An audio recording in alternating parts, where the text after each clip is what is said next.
Today on episode 91 of Rail Talk, we react to an awesome Preakness and talk to Rajiv Maragh about all the jockey controversies surrounding the Preakness and the Derby. I'm Joe Bianca. I'm an ownership advisor at West Point Thoroughbreds, and we did it, John. We didn't jinx the Knicks. Onward to the Eastern Conference Finals. Jonathan Green, general manager of DJ Stable. I'm just humbly a bandwagon jumper. God, I can't even say that, Joe, already on show 91. It's hard for me to admit that I'm actually rooting for the Knicks, but what a great story they are. And more importantly, what a great bunch of stories we have to talk about on episode 91. The opinions expressed on Rail Talk are those of hosts Joe Bianca and Jon Green and do not reflect those of anybody we work with or work for. Rail Talk is sponsored by Epic Insurance Brokers, one of the nation's top retail insurance brokers, providing expertise across key lines of insurance, including property and casualty, employee benefits, and unique specialty insurance. Our guy, our homie, Chris Moore, leads Epic's equine specialty practice. You see him at the sales, the races, etc. Can't believe I didn't see him at the Preakness, but I'm sure he'll be at the Belmont and he'll be at the Ocala June sale.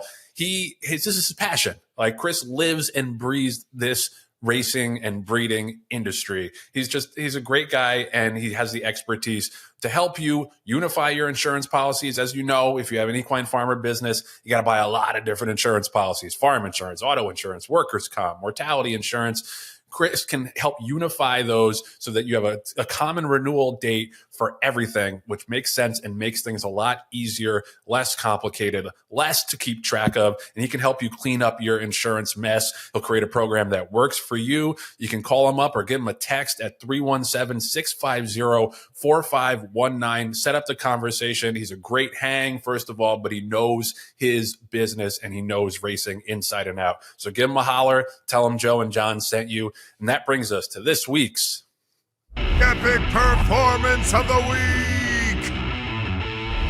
And who else could it be but the winner of the Preakness, Journalism? That was freaking phenomenal. We're going to talk a lot more about it, obviously, but just the guts that horse showed to be able to bull through that hole. Now, we can argue about whether or not the jockey should have gone through there, but regardless, it took a lot of heart and fortitude for that horse to be able to do that and then kick on late and reel in a horse that didn't seem like he was stopping. Journalism is, to me, clearly the best 3-year-old in the country right now. Obviously, Sovereignty won the Derby, but Journalism's resume is such that he's the leader in the clubhouse. And it was a lot of horses would have backed out of there, John. A lot of horses would have been like, whoa, not for me. Right. But he would not be denied.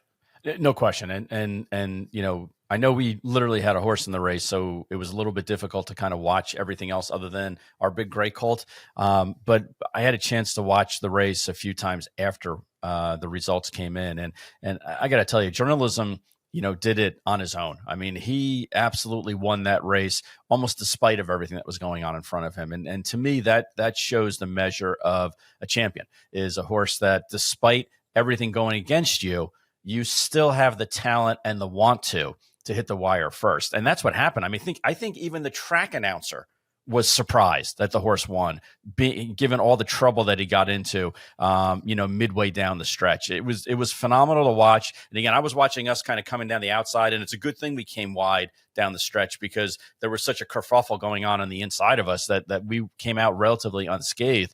But for those 3 horses that were involved, goal-oriented, Journalism, and Clever Again. Thank you, and career. Clever Again. Clever Again. Why do I keep wanting to say career-oriented? That was one of my old horses from 30 years ago. Sorry, a brain fart. And Clever Again. For Journalism to bully his way through and hit the wire first really showed a lot of athleticism and a lot of class. I know that we talk about the great stuff and also the not so great stuff in the business and kind of everywhere in between. I don't think that Pimlico is going to go down in Flavien Prat's races to be looked at in his career. Okay. We're sticking with the epic performance of the week, John, which is journalism. We can get into the rest of the stuff. Epic performance of the week. Go check him out. Give Chris Moore a holler. Journalism, no brainer. Epic performance of the week. So as we just mentioned, Journalism was a no-brainer. Epic performance of the week, and the Preakness winner justifiably, like, the best horse won. I just saw something really cool on like the stride length data, which really showed you how he like knuckled down and went and got that horse. It was like the third quarter of a mile was like 23 point something, like into the stretch was like 23 point something. And then once he got clear, it was like 25 feet plus Rally to reel in that horse, which was like that says a lot about like how much he accelerated, because I didn't think Gosger was slowing down at all. Like he ran a huge race, and that's a tough beat if you bet Gosger or if you're the owners of Gosger. But nevertheless, like journalism was clearly best, and I think proved, the one knock such as there was going into the Derby on him, and when we said it was, oh, he's beating a bunch of 5-horse fields. Like, what's he going to do when he gets into a jackpot in a bigger field? Well, he proved once and for all he doesn't give a shit. Like he's there to race and he's there to win. So I thought that was, incredibly impressive. From our end, I thought Sandman ran well. He didn't, I thought turning for home, we were going to mow them all down. Like once they turned into the stretch, I was like, okay, here we go. And he was like right on even terms with journalism, right about the 8th pole. And then journalism just had a stronger turn of foot than him. So he was third best. I think that big boy needs some blinkers. That's just my humble opinion. He just still gets a little too distracted in the stretch. But he ran well, and we're still proud of him. Probably needs a little bit of a break now. We'll think about pointing him to the summer races at Saratoga. But obviously Mark Cassidy will make those decisions. John, give me the rest of your reaction from the Preakness. Well, before I was so rudely interrupted by the guy keeping the show together, keeping the show on course. Yes, exactly. By otherwise, I'd be a rudderless ship, as it were. I think a couple of things you can take away. Number one is that journalism is the beast of the crop.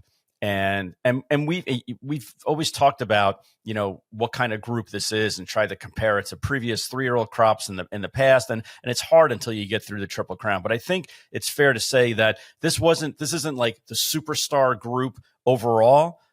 And it's certainly not the average or worse. It's probably in the upper third, I would say, as far as horses overall. And I think that, you'll look back and in 5-10 years from now, and we'll be like, oh my God, yeah, Sandman and journalism were in there with goal oriented and Gosger and that was a great Preakness. I think we're going to look back and we're going to be surprised at just how many really solid to really good horses come out of this 3-year-old crop. And the Belmont, Joe, the Belmont is setting up to be an even better field, top to bottom. You can argue than the Preakness is.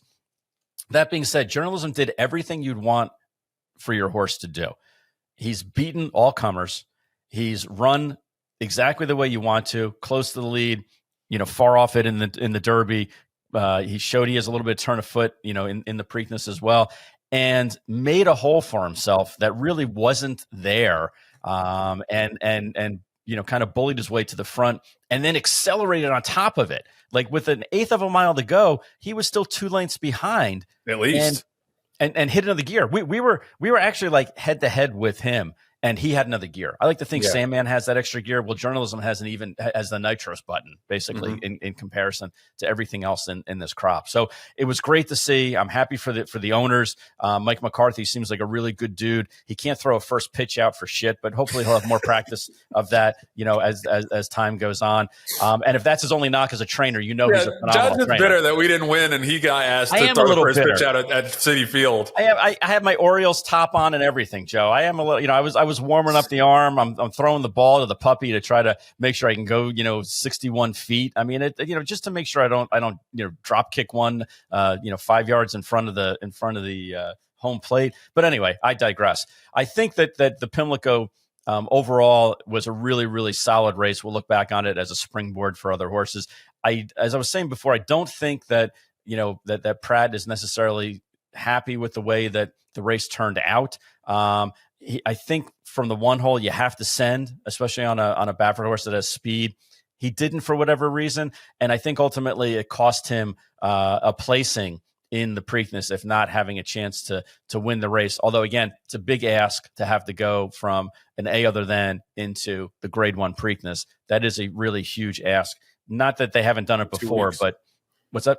In 2 weeks as well. In 2 weeks, exactly. And that leads me exactly. This is why we're a good team. You knew exactly what I was going to say, Joe, because now this goes into the argument of horses coming back off a 2-week, turnaround time. Can they do it? Should we elongate the window? I think we've proven that good horses can do it. I think we've shown that good horses can do it on a 2-week turnaround basis. And if you need to do it, you can do it. Whether or not that should be the sample size of horses that run on Derby Day and then come back on Preakness Day, and that's why we should be making the decision or not making the decision to elongate the window between the Derby and the Preakness and the Belmont. I don't think that's necessarily the right metric you should be looking at. I think it comes down to, are you going to have the most competitive fields possible by elongating the window and having a 4-week period between the Derby and the Preakness and the Belmont? Because it's not so much even that these really good horses continue to be really good and can beat horses, on a 2 or 3 week turnaround time. It's whether or not we have the most competitive races possible. And yeah, you can make the argument, well, then it's not really the true test of champions if they hit a Triple Crown. You know what? If they win a Triple Crown and every single race has 10 horses in it and 10 quality, or 8 of the 10 are really quality horses, then I think that really is the test of a champion, more so than can they do it 2 weeks, 3 weeks, win those 3 races, 3 for 3. So I know I'm kind of all over the place. That's the Benadryl talking in my head for those of you listening at home. But I think overall, it was a great day. The weather held off. It was hot as balls most of the day, and then it cooled off right before the race came in. But overall, I think that it was a great spectacle. And I have to give a kind of tip of the cap to Pimlico, because I think that they put on a really good show. Whether or not I agree that they should have live music in between the 11th and 12th or the 12th and 13th race, that's just because I'm an old fart and I don't necessarily think that that's what we need. But overall, I think they did a really good job of getting people through the event with like half the building literally condemned and kind of falling down. That's the thing, is like I was kind of mean to Pimlico last week. I'm far from the only one, but I thought they put on a great show. It was a great day, and there are a lot of charming parts of Pimlico. Like even the infield. Like I know it's a kind of a shit show sometimes, but it's a traditional party spot, and they have great, like, don't let John's curmudgeon instincts fool you. T-Pain was a big hit. Wyclef was a big hit, and we hung out in the jockey club for a little bit, and like all the staff were really friendly, and I just thought it was a nice send off, especially since wagering jumped over 11%, despite the fact that the Derby winner wasn't in there. So just at least from a handle perspective, it doesn't seem to make that much of a difference. We'll see what the TV ratings were, but I thought that was a really positive development, and might be an effect of more eyes being on the Triple Crown this year. Especially some of the younger folks. So I thought that was really interesting, and I thought that they did a great job. We went to the toast to the Preakness winner party afterwards at the Stakes Barn. That was a lot of fun too. That was way past John's bedtime, so he doesn't know anything about that. But that was a good time, and so I was actually with the horse until 10 o'clock. But thank you very much. That's okay. Yeah. All right. Anyway. Were you cooling him out yourself, or were we just shooting video? Well, we were talking about what the next step is going to be with them, but that's all right. You go drink and party with the cool kids. You let us know. But no, so I was pleasantly surprised and actually I honestly kind of honored to be there for the last Preakness at the old Pimlico before they build a new one. So that was really cool. And just going back to the 2-week rest thing, like Matt Dinnerman had a really interesting post on Twitter about like all the past 15 years and all the horses who would come back on 2 weeks rest and run well in the Preakness, like 1, 3, 4 in this year's Preakness were back in 2 weeks. Sees the Gray last year after winning the Pat Day Mile, and Mystic Dan ran second. There's a long list of horses. There were a bunch. Huh? There were a bunch. I thought it was a great tweet. Yeah, absolutely. And I read another tweet that said, don't fact check me on this, but said 28 of the last 35 Preakness winners, including journalism, have run in the Kentucky Derby. And there's at least 2 more who ran on Derby weekend. So I don't think that it's, to me, I've evolved on the Triple Crown spacing. And I do think that I think 4 weeks and 4 weeks is the way to go.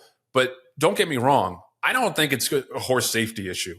I just think that this is the tide that has been building for a long time now, and Bill Mott is just the guy who really kind of kicked it into high gear.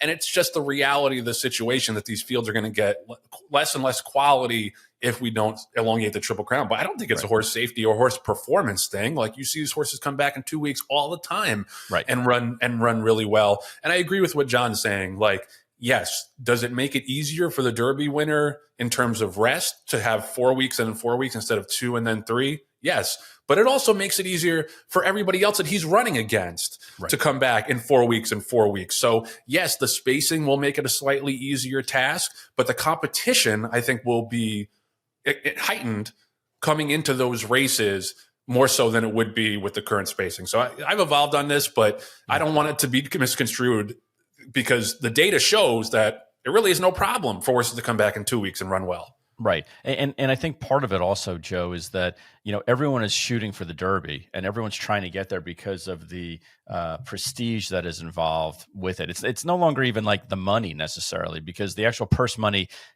is comparable to like the Breeders' Cup Classic and some of the races overseas. So it's not a matter of, oh, this is my one chance to get the big money in that sense.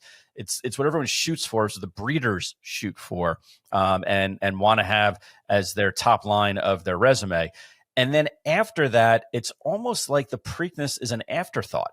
And in order to make it not an afterthought, maybe we need to shift it. And I agree with you. I've totally changed my viewpoint on this as to whether or not we want to go tradition, and that's the way it worked. And how can we compare this next Triple Crown winner to American Pharaoh or Justify or even ones before that? Because we're moving the goalposts. But you know what? Other sports have kind of done the same thing. And baseball, when they moved in, the fences on the majority of their stadiums and had home run champions, it wasn't like with an asterisk because we moved the fences in, or because the technology is making pitchers better, and therefore, instead of having, trying to hit against a guy when he's throwing his 130th pitch, you're already 4 deep into the bullpen of flamethrowers, and it's harder to like. All these things are evolutions of their sports, not deterrents of, well, it's not as good as it used. We're always going to say, especially me, it's not as good as it used to be.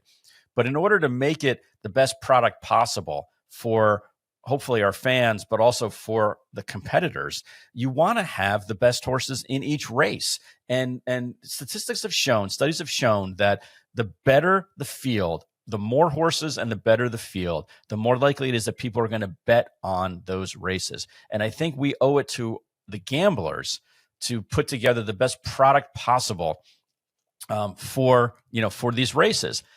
Again, that's in addition to all the other things that I said before. So don't make that item one when you're ready to send hate mail to me. Well, we don't really need to worry about the gambler. I think. Oh God, please don't say that. Yeah, no, we need to worry about the gamblers. That's what I'm saying. We need to worry about what the gamblers think and what the fans think. But it also still comes down to the horse.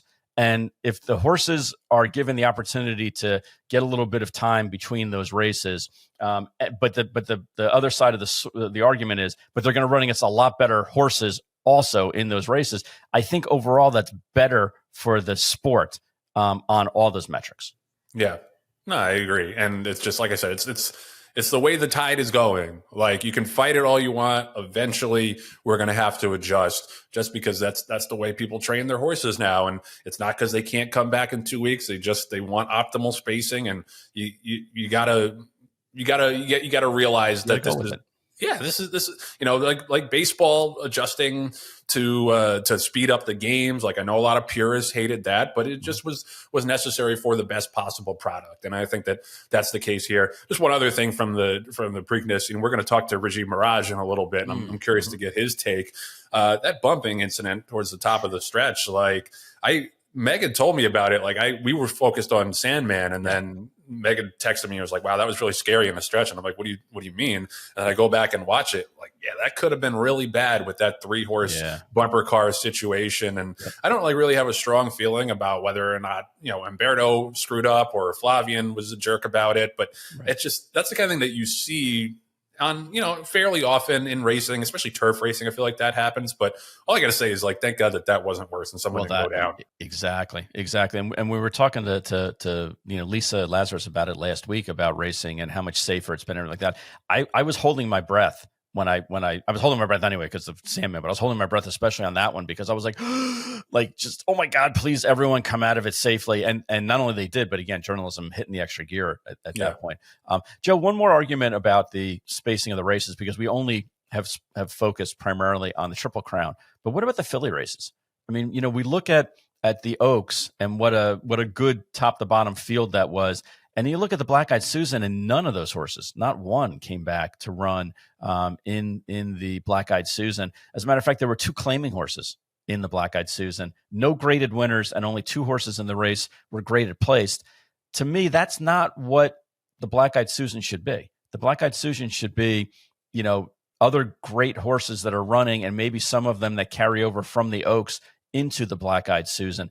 And for none of them to come back on it, just doesn't make any sense to me at all. So if we're elongating the window of 4 weeks between the boy races, I would assume that the filly races would be right in lockstep with them, and we would just move that entire card from one venue 4 weeks later to the next venue.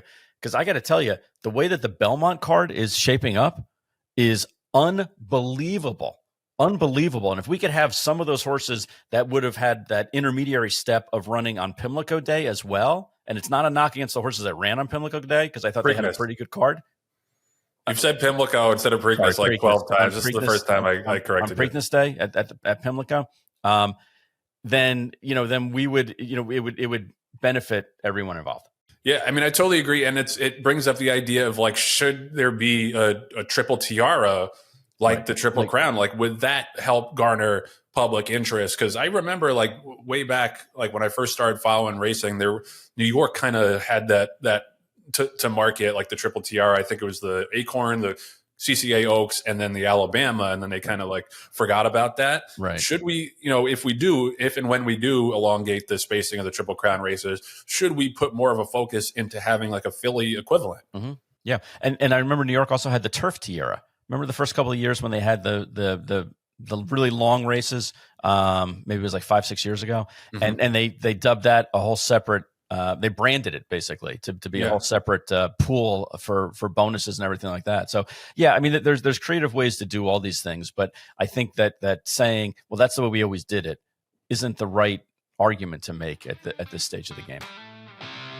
Rail Talk is sponsored by Facing Tipton. As we're recording this, the MidAtlantic Sale is going on right now. And I just want to give a shout out to Facing for being nimble and adjusting the schedule last week, because there were some safety concerns with the sloppy track, and then they got a bunch more rain. And rather than force it, they canceled the rest of the Breeze show and moved to Sunday and just had them gallop just as a precaution. Now, whether or not some consigners were doing a gallop, quote unquote, FASIC made the rule that's right. What you're supposed to do. And I thought that was a super responsible thing. And also just like all the adjustments that they've had to make because of the weather, it was originally a 2-day sale and then compressed into one. Like, they were throwing a lot of different curveballs, and I think they handled it as well as they could have. So I just want to shout out the team at FASIC for being flexible. And I think it's still going to be a great sale. West Point has already bought one so far as where we're recording, and we might be in the market for a couple more later today. So beyond that, we got the June digital sale coming up.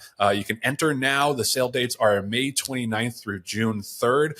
So definitely get involved there. And then soon after that, we will shift into yearling season. Yeah. And yearling season starts with the July sale. We also have the July Horses of Racing Age sale back to back down in Lexington. And it'll be really exciting to see all of the yearlings up at Saratoga soon after that. Saratoga really knocking on the door here. Super exciting. And, FASIC is going to have it all covered, from the 2-year-olds to the Horses of Racing Age, to the digital sales, to the yearlings. They do it all and do it well. And as I mentioned, they're flexible when they get thrown a curveball. So shout out to the team, and looking forward to seeing what comes out of the rest of the sale today. So we're so thrilled to bring this next guest to the Rail Talk studio. He's a 4-time Breeders' Cup winning jockey, over 1,900 wins, over $100 million in earnings. He's also an awesome analyst when you see him on TV. Rajiv Maragh, welcome to the show. Oh, thanks. Thanks for having me. We're so thrilled to have you. And it's such an opportune time with a lot of jockey news. And I think it's so interesting to hear your perspective, because you've seen it both ways. You've seen it both on horseback and as an analyst from the 3rd or 4th floor or whatever. There was a lot of controversy about the Preakness and the incident at the top of the stretch with journalism and Umberto Rispoli and Flavien Prat and goal-oriented. I honestly don't have a strong take because I don't ride horses. It seemed to me like Umberto was trying to kind of go through a hole that wasn't there, but Flavien didn't make it easy on him. How did you see it, both as a jockey and an analyst? Well, we're just jumping right in and put Raj in the hot seat, huh? He said anything. We don't waste time.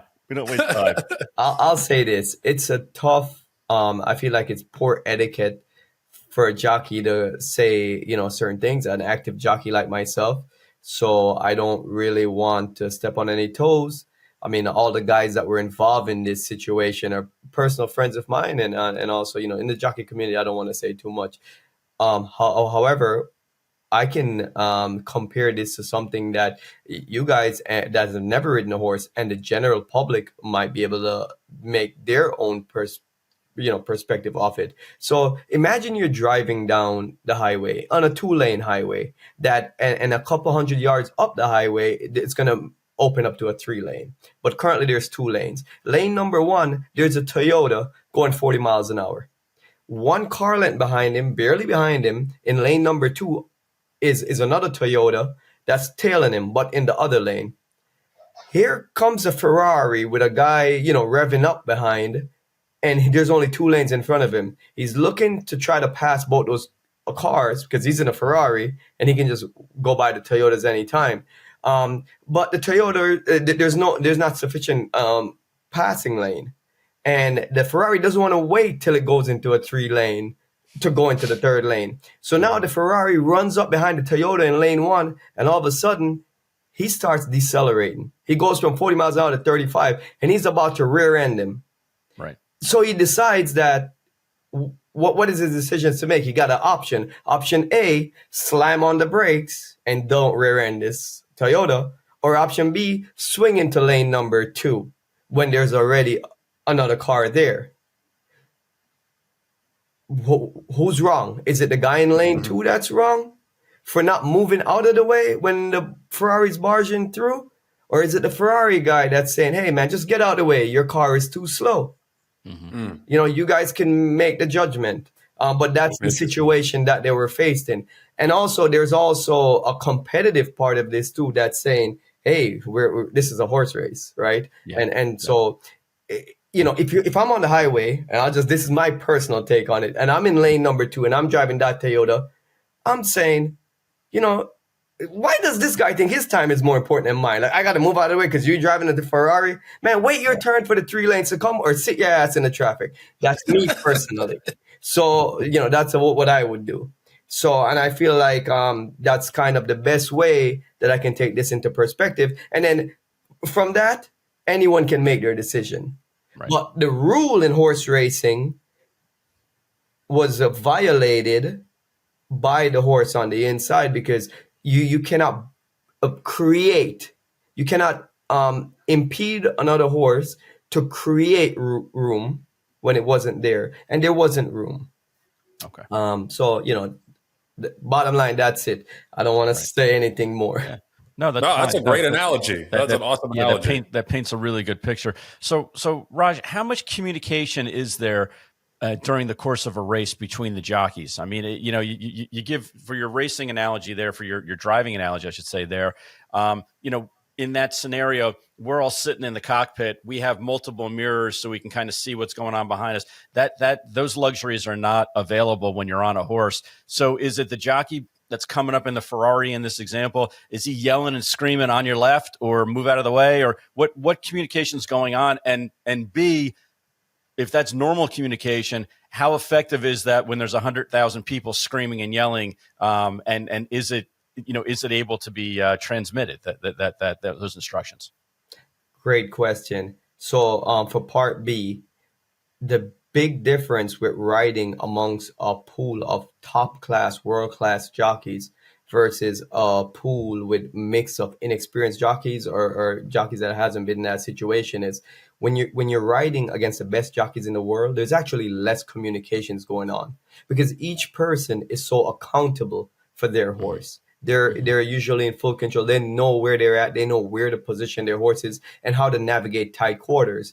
And because everyone is at that level, you're actually not wanting to let people know where you're at and present yourself. So if I was coming from behind, I wouldn't be honking like, hey, I'm coming through if I'm going to try to slip through a narrow opening because I'm fully accountable. I know that there's a narrow opening or whatever the case may be. So the bigger the better the colony of jockeys are, there's a lot less talking and communication. The only time you hear jockeys at the high level communicating a lot is when it becomes a point where the horse is uncontrollable.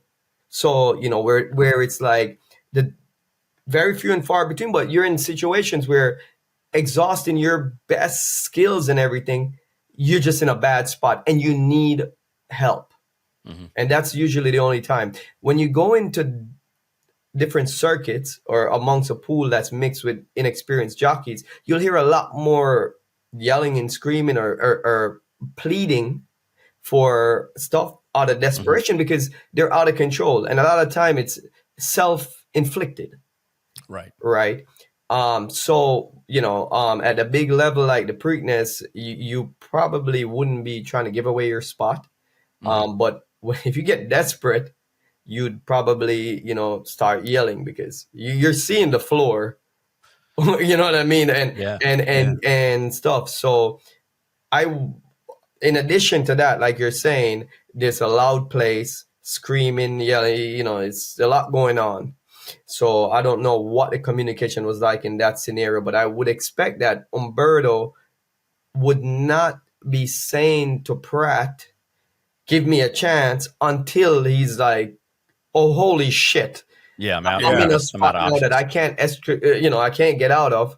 And, just please move out of the way.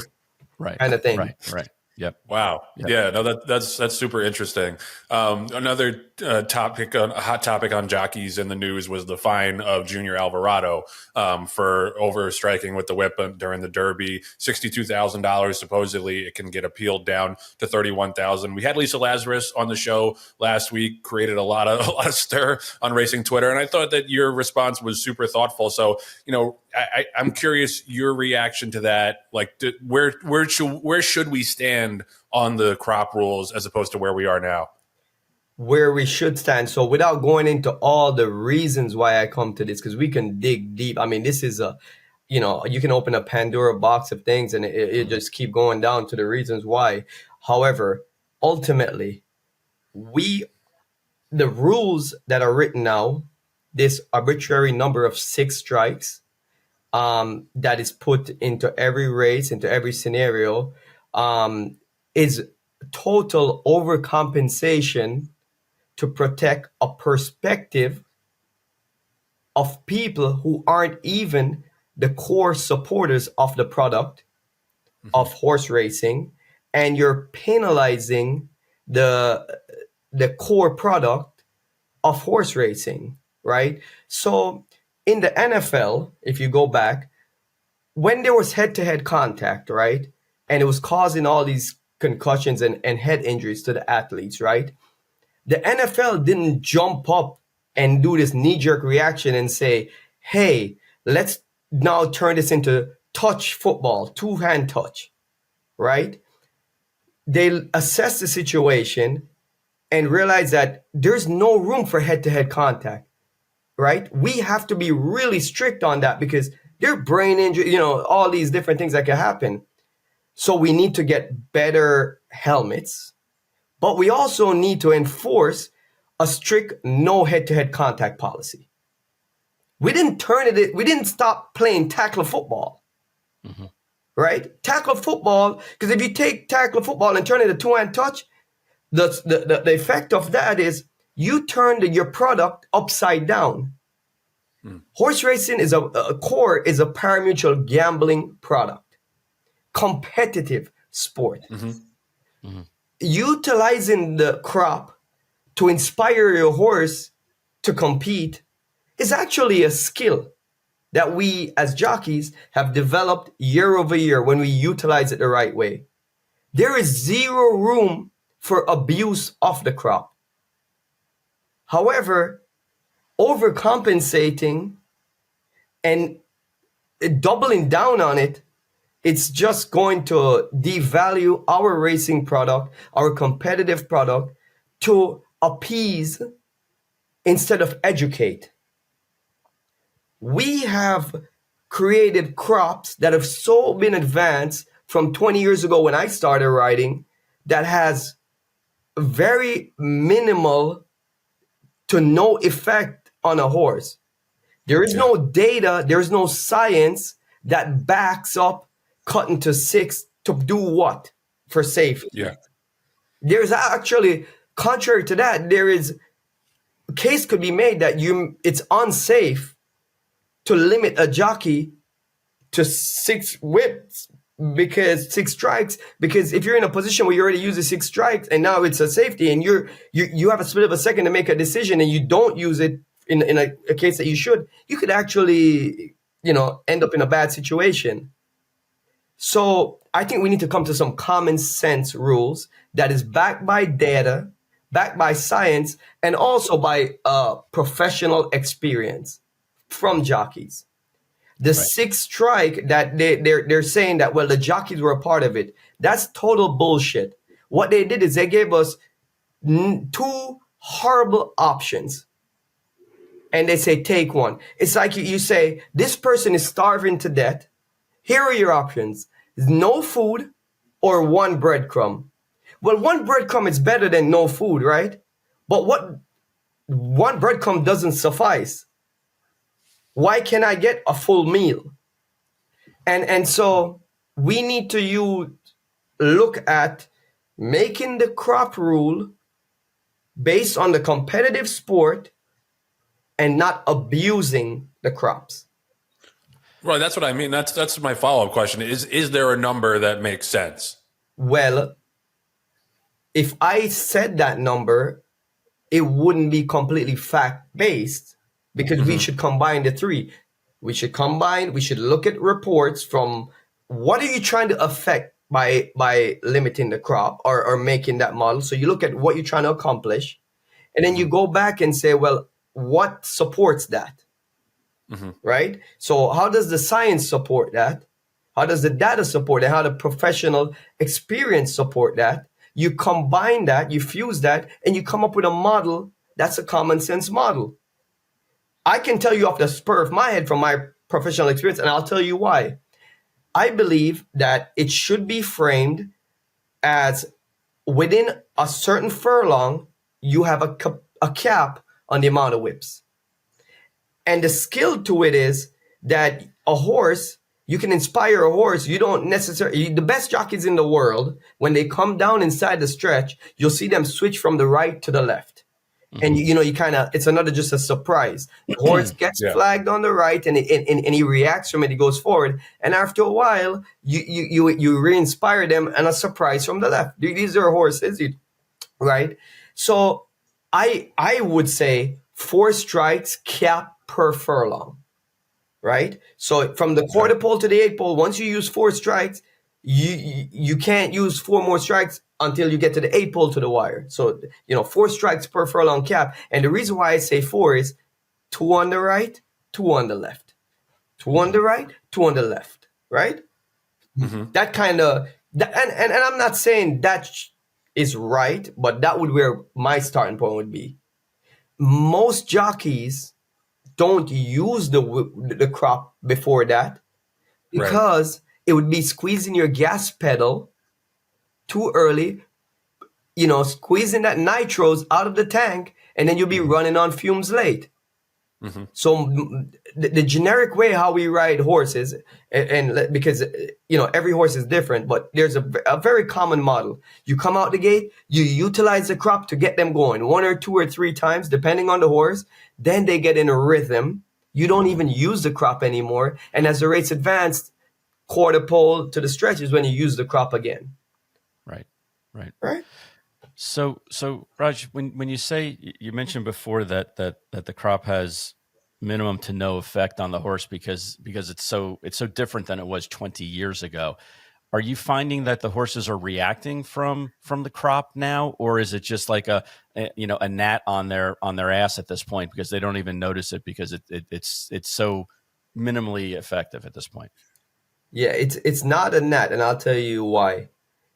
The crop doesn't need to be hard and strong, right, for them to react. In fact, many horses, if you just even touch them with a finger on their flank, if they know that you touch them or if they feel it, they'll jump forward.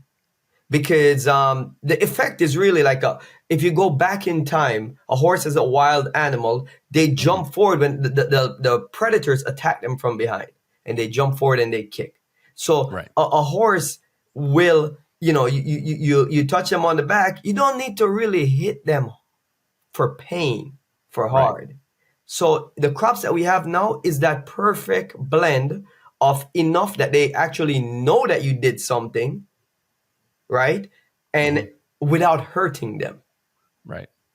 Yeah, it doesn't feel like a fly swatter. Okay. They react, but it's minimal to no impact. Gotcha. I mean, just a quick follow up because you mentioned we got to educate, and I think that's true. Like, I'm not in favor of getting rid of the whip entirely. Like, just because someone who's watching racing who knows nothing about it thinks it looks cruel. This is another tough question because you're not the CEO of racing yet. How do we educate people on this kind of stuff? Because we have such a short window when they're actually paying attention. I think that's part of the problem. Before we can educate people outside, we have to model ourselves inside. There's no education to the outside public when we internally don't even have a clue or one common perspective. Everyone is pulling in different directions. So you can't educate someone if the people internal that's even creating the rules don't even know what to do.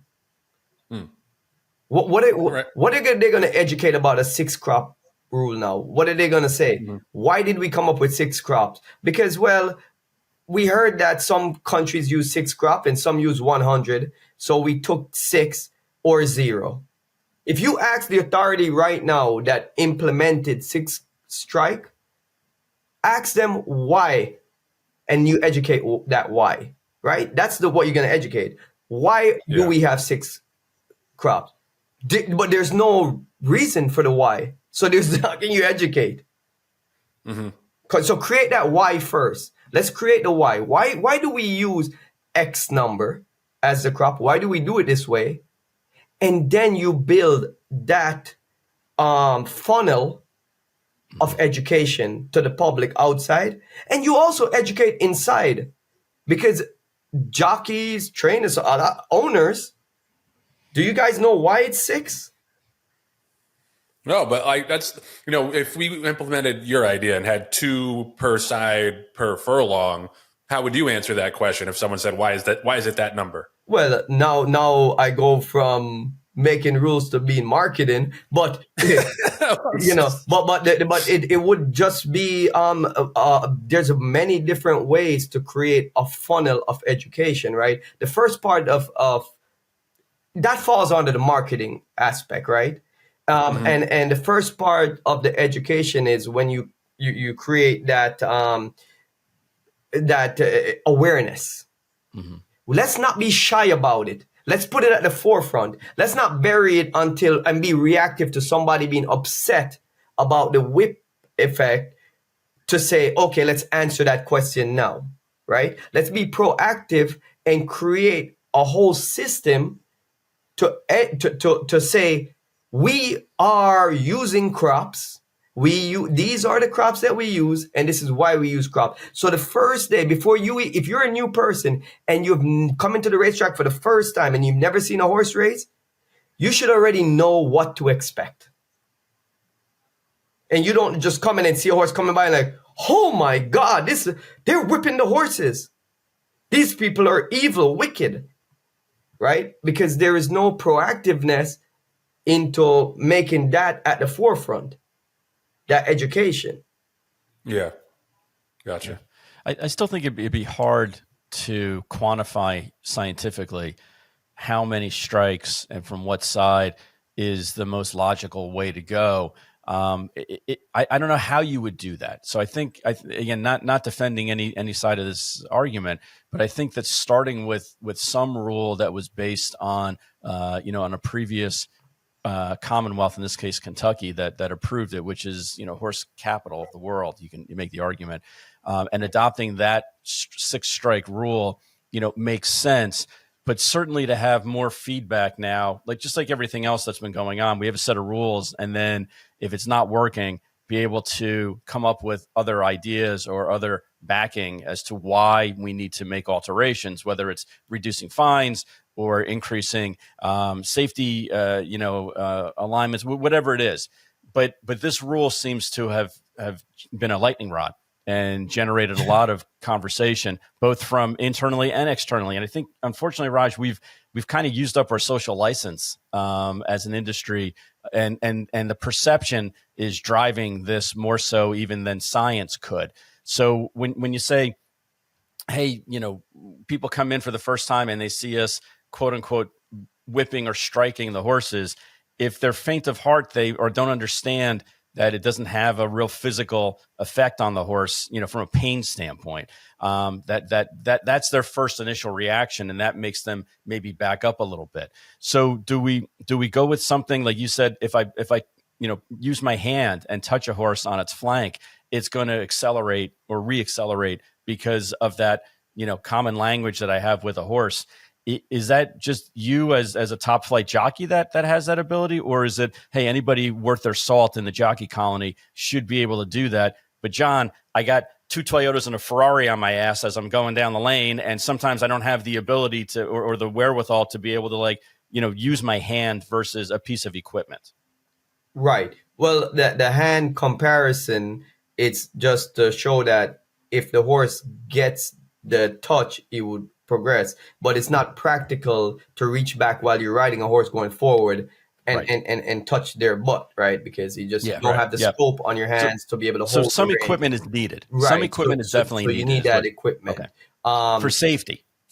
Right. Because it's not practical to push the horse forward with your hand extended forward and be able to it's physically impossible. Yeah, like, to be able to steer and control. To push it. So you need the length of the crop. Yep. And it works. So there's no need to fix something that's not broken, right?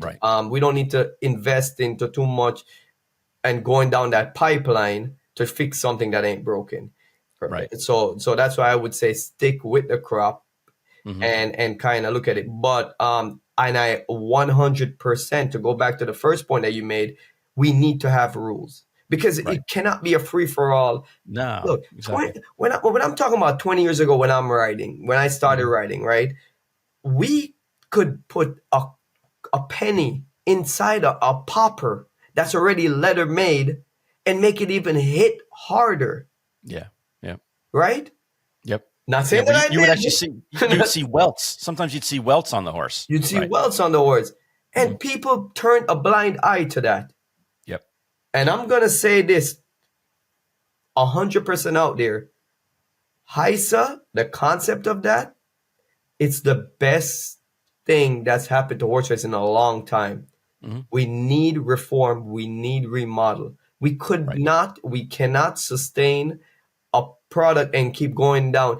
Look, our industry is going through some growing pains, and we're going to continue. I mean, there is no quick fix solution. Like, well, you guys asked me a question like saying, well, how do we educate and how should we educate and what do we actually do to educate?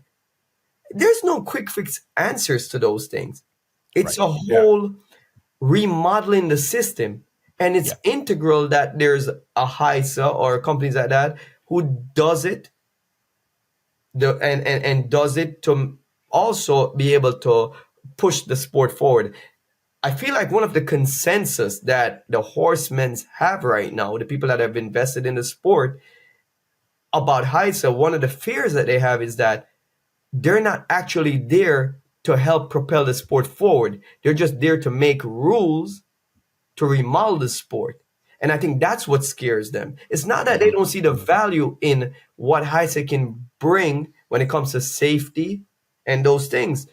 But if you ask, the people that are living it, that are losing, that are getting hefty fines, losing their livelihoods, and seeing the sport continue to decline when it comes to race days and stuff like that, they're fearful that the agenda isn't to actually make the sport stop contracting and start growing again.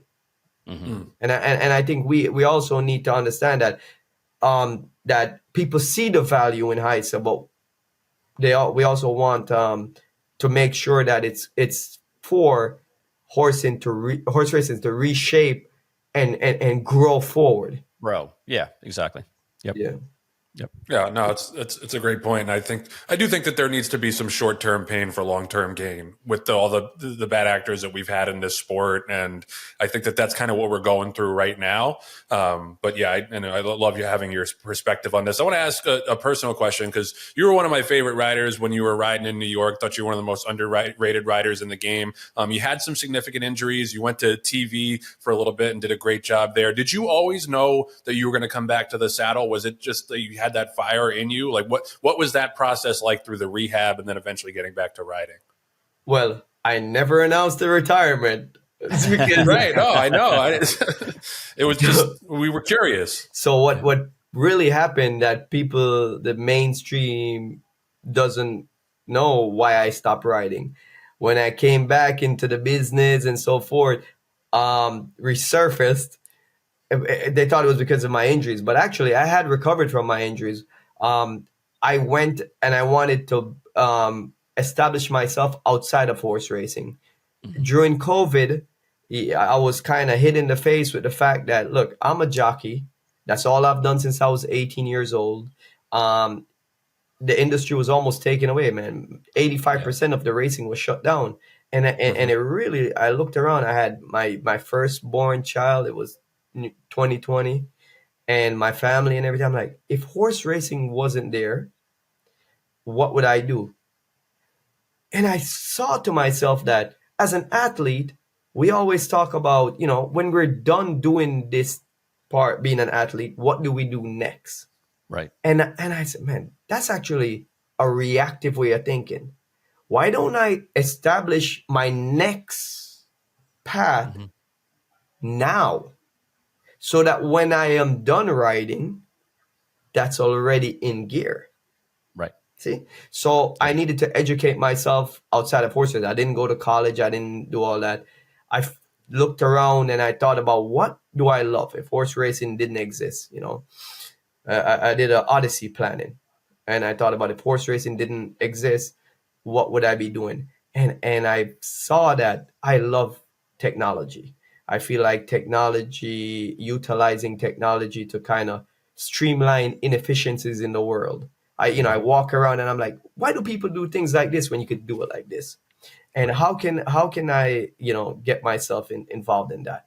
So I looked around and I kind of looked in my Rolodex of people that I know in that field. And one of my cousins, he's a senior cybersecurity director at Microsoft, and he's also a horse owner. And we spent a lot of time together. When I first moved to New York as an apprentice, I used to sleep on his floor when he's in the bed. He was in the Marines and he's, doing that. And I kind of told him about my long-term vision outside of horse racing. We obviously know my success at the time in horse racing. And I pitched him some ideas. We discussed some stuff. And I came up with this e-commerce model. We named it Road Jockey. So that was my first company that I founded. And I founded that company under the premise that I was going to spend 2 years, learn about technology, learn about business development. And instead of going to college for 2 years, I would have something tangible out of it. So moved to Jamaica for a year and a half, built out Road Jockey, which is an e-commerce marketplace that facilitates delivery. It became a second product.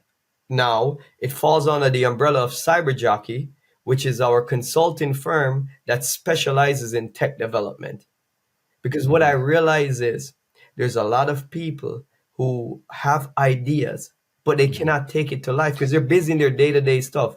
Right. And there's so many pillars of building a company, building a business. It's not just about having an idea. It's not just about financial resources. You need, all these different pillars of support. And if you could come to one place and just bring your idea and we can take it to life, utilizing these different pillars inside of our network, then other athletes like myself who don't want to give up our day-to-day. I had to stop riding for 2 years to learn this. What if I could go somewhere and someone can build me an app just out of my idea? Right. And so right now, Cyber Jockey, we have 4 different industries that we have created softwares, and apps and all that. And I'm actually heavy invested into the technology world. And we have a horse racing product as well called MetaStride that Cyber Jockey powers, Right. which is it's GPS technology, tracking horses, training.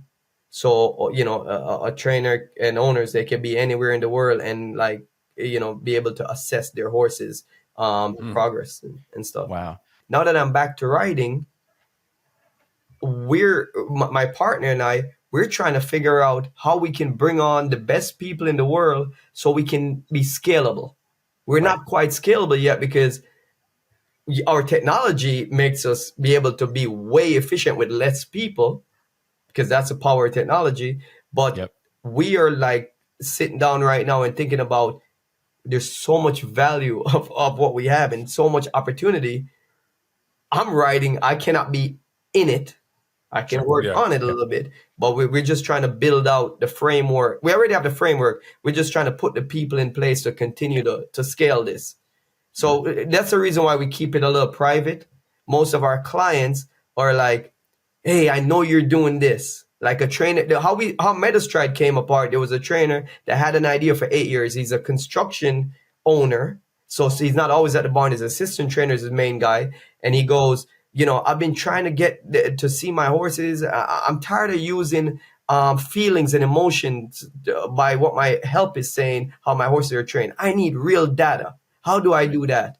And based on that, we built him this whole thing. But that's a personal person that knew me and through that. But one day we're going to be scalable where you're going to be able to come to our website and, become a partner or client. That's fascinating. That's awesome. I mean, it's great to see you back in the saddle, but it's also great that you have these other avenues for your ideas. And it's just great to talk to you, Raj. You're such a thoughtful guy, and we really appreciate you giving us so much insight from the jockey seat and then from the analyst seat as well. So appreciate the time, Raj. Yeah, man. And if I sound like I got upset about the whip stuff, it's because I have 7 days of suspension and 3,000 of fine in the pipeline for going a whip over in a nose-to-nose battle. Right. So it's affected me, and I don't feel by any means like I'm an abuser of a horse. No. We get it. Did you win the nose-to-nose battle is the question. Every time it's because I'm trying hard to get the best place and I finish second. And then afterwards I'm like, how stupid are you? It's all good. You don't realize? Well, I can't count the whips when I'm riding because I'm thinking about threading the eye of a needle. Exactly. Right. The only bad decision you've made, Raj, is not coming to Monmouth this summer. That's the only bad decision you've made. Since you come back, you've been golden as far as I'm concerned. But I don't know. I don't know if Orsino explained to you that we were going to give you a first ride at Monmouth. He said, but the thing is, the family. You got a family, I know. And I'm gonna touch on that just a quick little. I mean, we got to run. Here's what it is. My son is 4 years old. He's in school now in Florida at our home. It's the logistics of taking him out of school to go in May to Monmouth and finding school in there and keep jumping him back and forth to school. Yep. It's not practical. And I'm not going to separate myself from my family. Like every day, my goal for my life is to come home to my wife and kids. And I know that some days we got to do a day or two or a week or so in big terms, but that's just our model for our life. Yep. And it was just impractical. So we kind of like the idea of trying to go to the highest level and try to advance my career, because ultimately, my 5-year plan is very ambitious as a jockey. Right. This is just the starting point to build a traction so that I can have some leverage. And when I'm presented with opportunities like that, John, it's hard to say no. I want to go ride for DJ Stables. I get it. The Sandman, and getting closer and closer to riding horses like that. Yeah. But also, it's a double-edged sword. I get it. I'm a family guy too. I understand exactly what you're saying. And look, if you take the kid out of that level of school, he's going to miss all of his trigonometry. I mean, I understand it's very important that the education process. Yo, you don't understand. Like you might. This is my son right now. He's talking about 100,000, a million, a billion, a trillion, and then a zillion. Dad, is there any number that comes after a zillion? I said, it goes to infinity. Yeah, it's a zillion six. Come on, it's a zillion six. I'm like, the numbers are endless. Stop with it, Luca. Right. I'm done with that. We're gonna go all day. It sounds like you have a new business manager. Oh man, I'm priming him up. Yep, good. The one thing I'm scared of, though, if I give him too much power, he might fire me. He might fire you, exactly. Hostile takeover coming.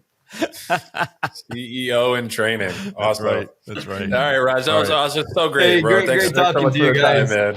Real Talk is sponsored by the Green Group, the #1 accounting firm in the horse business. There's one reason they're at the top. No other CPA firm knows the horse industry like they do. Len and DJ Stable have over 200 horses. They're less than 20 away from 2,600 wins. That's a pretty big milestone. I mean, 2,500 is a big milestone, but every 100 after that is a big milestone too. So congratulations to DJ for their continued success. And on the business side, they've got almost 1,000 clients in the horse business at the Green Group because they guarantee, Glenn guarantees, he'll point out deductions that you missed. He's done it for so many people who watch the show, friends of ours in the industry. Special offer for listeners of Rail Talk for you to get into that club. Len offering a complimentary, confidential half-hour consultation, guaranteeing he'll find you value. Call him up. And what's that number, Michael Agresta? 732-634-5100. Green Group. Or go to greenco.com. Guarantee. Len guarantees. He's going to take that word guarantee from the Men's Warehouse guy. He's going to keep saying it until he's able to trademark it. Guaranteeing he'll find you value and savings. Get involved. Go to greenco.com. Len is the best in the business at what he does. But you don't have to take it from me. Listen to yet another satisfied customer, Zoe Catman. He is amazing, and he's saving me money hand over fist. I, to this day, have about 3 emails a week from Len right now. Come on, give me some more write-offs. I need, what's your house doing? What's your car doing? Did you buy a pencil today? Like anything and everything. Thank you, Zoe, for that succinct summary of why Len and the Green Group. We love Zoe. I love, she is the best. She didn't swear. Like, that's good. This time. Zoe curses like a sailor if you actually meet her in person, but she's the best, and I'm so glad that she was able to reap the benefits of Dr. Len Green and the Green Group. Dr. Len Green. Len, I buried the lead a little bit here. Len got an honorary doctorate at Babson College, where he teaches over the weekend. That's why he wasn't at the Preakness on Saturday. And congratulations to Len, Dr. Green. Really, really major accomplishment, well-deserved. So now you legally have to refer to him as Dr. Green when you talk to him. So hit up Dr. Green at 732-634-5100 or go to greenco.com. We mentioned it earlier in the phasing spot that there was some safety concerns last week at the Bree show for the MidAtlantic Sale. They had the sloppy track, and because of that, it necessitated the move to Sunday and the mandate that there should be gallops only during the last portion of what was supposed to be the Bree show. And that brings up an interesting point, and I think most interesting case study, and something we've talked about before on this show, where certain consigners have chosen to gallop their horses before, but they are still in the vast minority in those cases. This time, when it's mandated that you have like a third of the catalog almost who just galloped on Sunday, it's going to be really interesting to see the data and how those sales compare to the horses who did have an official breeze time. And John, I'm curious to get your thought on this because, West Point and DJ Stable not going to shy away from that kind of thing. You look no further than Sandman, who was a $1.2 million horse just as a galloper last year at OBS March. But beyond, he might have just been that unique individual. Beyond that, John, like, how do you analyze this sale for the gallopers versus the breezers? Joe, I can give you some interesting insight because not only are we involved as a buyer and also as a seller, But I'm on the board at OBS, and I can kind of look behind the curtain and give you guys an opportunity to see what's going on in some of those very heated, very intimate conversations that go on with amongst the board of directors. And I'm proud to say that I'm a board member at OBS. I'm also very proud of Phasig for making the decision to shift gears and really turn the Undertax show on its ear. And basically make the change for equine safety and to make sure that the athletes are going, as safe as possible. Now, again, consigners are going to be consigners. They are going to try to push the horses and sell them to the best of their ability, showcase them to the best of their ability. So if on the way up to Maryland, they had it in their head that horses were going to breeze, it's hard to get them and their exercise riders and the horses, for that matter, to relax and slow down to the point where they're going to be galloping, which is why OBS had implemented hey, if you want to gallop your horse, you have to make the announcement when you enter the horse, weeks in advance. So that way, A, we can put it on the catalog, and B, the horses know that when they step foot on the racetrack, it's not to go in a gallop in 11 flat. Okay. It's basically to elongate your stride and relax and be on the track. That was not a luxury that Phasig had at this sale. So I think the fact that they announced they wanted to go with a gallop only for the last group of horses that hadn't breezed yet was really a step, a bold step, I think, and a correct step, because they were focused primarily on, let's make sure that our athletes come home, and let's make sure that we still give the buyers an opportunity to see these horses, athleticism, and see them on the racetrack to the best of their ability. So it was not an easy needle to thread. It was not an easy situation to negotiate. But I give Boyd and Anasites and the rest of the team at Phasig kudos for making that very difficult decision of saying, we're going to make sure that we get the horses to show themselves in the best possible light, yet in the safest light, because we don't know exactly what the problem is or what the issue is that we're trying to combat, and we don't have enough time to do it. No, for sure. And I honestly think this is, like I said, I think this is a good case study for the business. And I think it's, I think we do need to move more in that direction over time to gallop and maybe not go 9-3 or 20-1 or 20-2. I'm sympathetic to the idea that the consigners put in a lot of work over the winter to get those horses to go fast, and then all of a sudden you're not able to showcase them to the best of their ability. But I think there is a lot you can glean from a gallop. You can see how the horse moves. You can still measure stride length. Obviously you have to step it up significantly to figure out what they're going to do in a race situation. But at the end of the day, is an 1/8 of a mile breeze really that indicative of what the horse is going to do when the lights come on the racetrack? And I don't know necessarily that it is that instructive. It's a showcase, I think, for for horses and for buyers that want one specific thing, and that's blazing speed.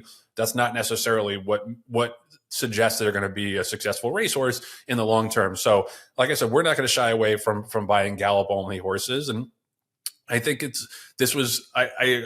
credit Phasig as well, because there was a tragedy on Wednesday with a horse breaking down, and this could potentially hurt business, right, going to a gallop only show on Sunday. But at the end of the day, they took the step that, hey, we can't have any more catastrophic injuries. That's priority number one. And I think that there's a lot of racetracks that have done the same thing. And I don't know, it's just yet another thing that makes me feel like people get it now.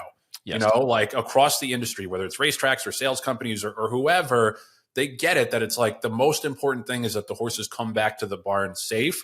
And if it costs us a little business in the short term, then so be it. But we can't have something like that continue to happen on our watch. Yeah, and Joe, I think you bring up a really good point. And Rajiv said it earlier as well, is that HISA is important, and it's important to have an adult in the room and give us the rules.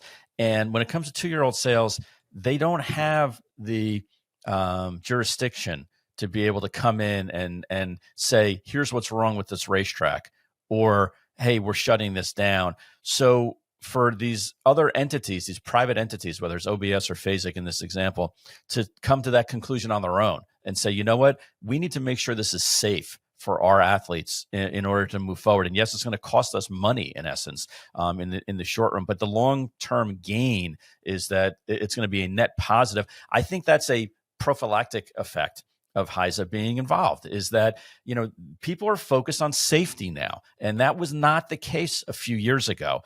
It was, I'm going to try to grind up this horse. Not everybody, but there were some bad actors that were saying, I'm going to use this horse to its nth degree and squeeze all the juice out of this lemon in essence, and let the chips fall where they may, because I'm already on to the next horse. That's not the feeling anymore, at least for the predominance of the industry. And I think, you know, you and I have talked about it before, whether it's HISA or some other governing body, the fact that we have, you know, the specter of the rules over us, and even if it doesn't necessarily overarch into that part of the industry, people are thinking that way. And that's a win as far as I'm concerned. And also, like, it's, if you're doing your homework, like it's an opportunity, like for buyers, you know, for, you know, a horse gallops instead of going 10-1 and someone automatically crosses them off of their list because of that. Like there's an opportunity for you. Right. So. Yep, exactly. And some of the big buyers are taking notice of this. Yeah. And it's not just us collectively, but, you know, you have John Stewart who said, I'm not going to buy any horses unless they're galloping. And you have the commish, you know, Mike Rispoli saying, I'm only going to buy gallop only horses. And there are others that are quieter about it. I know you're going to find that hard to believe that there are quieter owners than those two, but there are owners that are, you know, that are being more subtle and being more strategic about buying these gallop up onlys. And I think that there's a different subset of buyers that are willing and anxious to buy those types of horses. Yeah, because it leaves more meat on the bone for you when you get the horse to the racetrack. Like because you know that was not their best day in terms of how fast they can go. Whereas a lot of horses who do breeze those crazy times, that's probably their peak. That's probably the peak. Exactly. It's like me in high school. Rail Talk is sponsored by TaylorMade. TaylorMade does it all. You see the hat that John has, a pretty snazzy hat, but it's not just merch. They obviously do a great job with the sale. They see some of the consignments up at the FASIC sale, and then we'll lead into yearling season where TaylorMade is pretty much the undeniable leader in yearling sales consignments, which will start in July and then August and September. But they don't just do that. They do mare boarding. They do partnerships. They obviously have an awesome and growing stallion roster.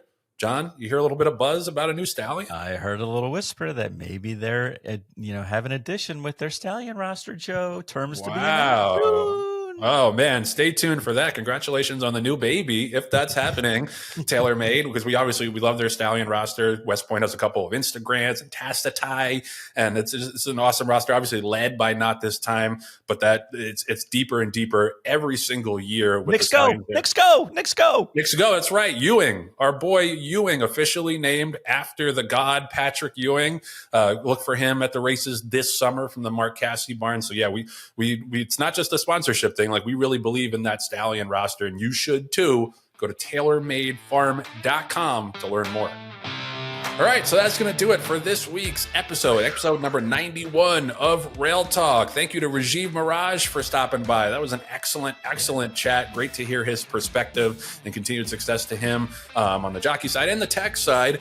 Thank you to my co-pilot, Benadryl Jon Green, our producer, Patty Wolf, and our associate producers, Julia Agresta and Nathan Wilkinson. Appreciate y'all for tuning in. Thanks to everybody we saw at the Preakness who gave us a shout out and gave us a nod, especially Samantha Perry. Loved doing that interview on the broadcast. So that was a lot of fun. Best of luck to your OKC Thunder, Samantha, and the New York Knicks. I'm rambling here, but there's a lot to be excited about. So we'll see you next week back here on Rail Talk.